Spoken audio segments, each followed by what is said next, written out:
ये कार्यक्रम आज का हम लोग कर रहे हैं वो आप देखेंगे कि वृक्ष लगाने का ही नहीं हो रहा है, ये अवेयरनेस जनरेट करने का भी हो रहा है।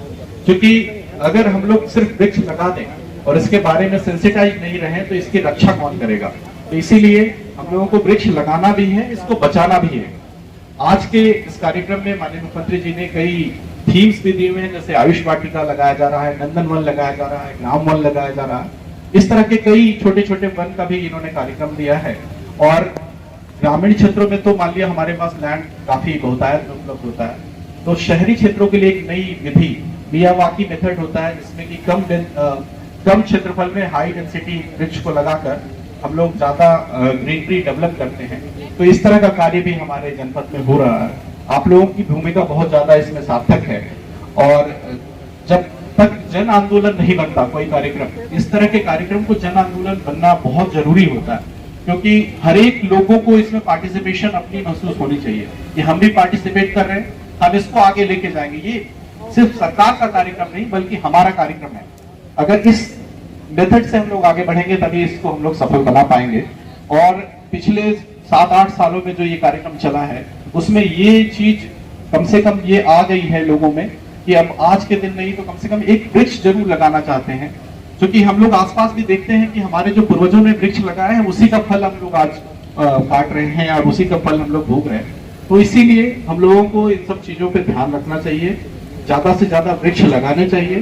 कार्यक्रम चूंकि काफी टाइम पे हम लोगों को संपन्न करना है, इसलिए मैं बहुत ज्यादा आज के दिवस में नहीं बोलूंगा। बच्चों से यही आग्रह करूंगा कि बच्चों अपने कैरेक्टर में ये डेवलप कर लो, अपने डिसिप्लिन में ये ले आओ कि वृक्ष भी हम लोगों को लगाना है, वृक्ष भी बचाना है।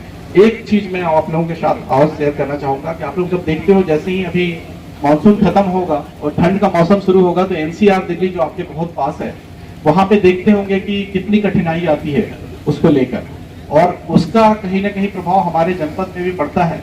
लेकिन कई तरह के कार्यक्रम चलाए गए, वृक्षारोपण जैसे कार्यक्रम चलाए गए, एनकैप के तहत हम लोगों ने कई कार्यक्रम चलाए हैं, जिसके चलते हमारी हवा की गुणवत्ता में पिछले सालों में काफी सुधार हुआ है।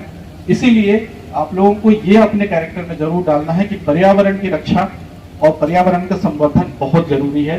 तो आज के बाद आप लोग ये प्रण बना लें कि वृक्ष हम लोग लगाएंगे भी, वृक्ष हम लोग बचाएंगे भी, और वो सतत रहेगा। सिर्फ एक साल नहीं हमको करना है, आपको सालों भर इस चीज के बारे में ध्यान देना है।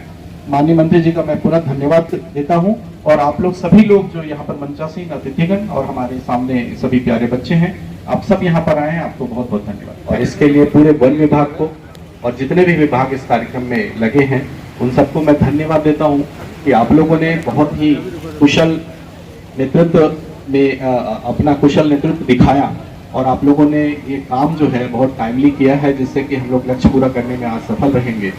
तो डीएफओ साहब और उनकी पूरी टीम को सबसे पहले मैं बधाई दूंगा कि उन्होंने नर्सरी का जो काम होता है वो पूरे साल भर चलता है, और नर्सरी से इन लोगों ने पौधे को, हर तरह के पौधे, वो चाहे फलदार वृक्ष हो या फिर सागवान के वृक्ष हो या फिर आयुष वाटिका के वृक्ष हो, इस तरह के वृक्षों को इन्होंने मुहैया कराने का काम किया है।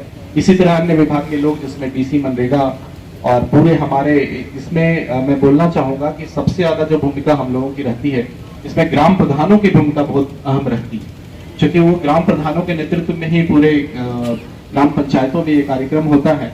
और साथ ही साथ कहीं ना कहीं हमारे जो ब्लॉक के प्रमुख होते हैं उसमें भूमिका निभाते हैं। तो ये कार्यक्रम जो माननीय मुख्यमंत्री जी का है वो सिर्फ जनता से जो जुड़ने का कार्यक्रम है, वो उसमें जनप्रतिनिधि भी जुड़ जाते हैं और अधिकारी लोग भी जुड़े रहते हैं। तो ये कार्यक्रम इसीलिए सफल हो पाता है क्योंकि दोनों एक दूसरे के साथ मिलकर चलते हैं। और इसीलिए जब मेन कार्यक्रम होता है, जो मेन दिवस होता है, उसमें माननीय मंत्री जी को भी भेजा जाता है और माननीय हमारे अपर मुख्य सचिव महोदय भी आते हैं और इस कार्यक्रम को सफल बनाते हैं। तो इसीलिए एडमिशन ओपन सत्र 2023 में प्रवेश हेतु कई वर्षों से शहर फिरोजाबाद में विद्यार्थियों के लिए आईटीआई करने का सर्वोत्तम संस्थान BSITI खोल रहा। उज्जवल भविष्य के द्वार ट्रेड इलेक्ट्रीशियन व फिटर कोर्स अवधि 2 वर्ष 100% छात्रवृत्ति के साथ सरकार द्वारा मिलने वाली सुविधाएं जैसे टैबलेट इत्यादि का लाभ निःशुल्क। आवश्यकता है अनुभवी मेल फीमेल टीचर की जो क्लास 5th से 8th तक साइंस मैथ इंग्लिश कंप्यूटर के साथ personal development counsellor English speaking course आदि का उच्च ज्ञान रखता हो। हमारा पता BSITI near railway station Nagla Vishnu Firozabad. Mobile number 9756434595। प्रवेश के लिए शीघ्र संपर्क करें। आपके शहर फिरोजाबाद में आम जनमानस को बेहतर स्वास्थ्य सेवाएं देने के उद्देश्य से मेडिसिटी हॉस्पिटल का शुभारंभ हो चुका है, जहां सभी आधुनिक सुविधाओं के साथ सामान्य एवं जटिल रोगों का इलाज साधारण परामर्श शुल्क मात्र 150 रुपए में अनुभवी डॉक्टरों द्वारा किया जाता है। प्रत्येक गुरुवार को मुफ्त परामर्श एवं BPL कार्ड धारकों को प्रतिदिन मुफ्त परामर्श की सुविधा भी उपलब्ध है। 24 घंटे एम्बुलेंस फार्मेसी एवं आपातकालीन सुविधाओं में ICU वेंटिलेटर ECG एवं आधुनिक सुविधाओं से सुसज्जित ऑपरेशन थिएटर है, जिसमें सभी प्रकार की सामान्य सर्जरी एवं दूरबीन विधि द्वारा सर्जरी अनुभवी डॉक्टर द्वारा की जाती है। पता Medicity hospital Vanshika plaza Naglabari NS2 Firozabad Uttar Pradesh. Helpline number 9720299300।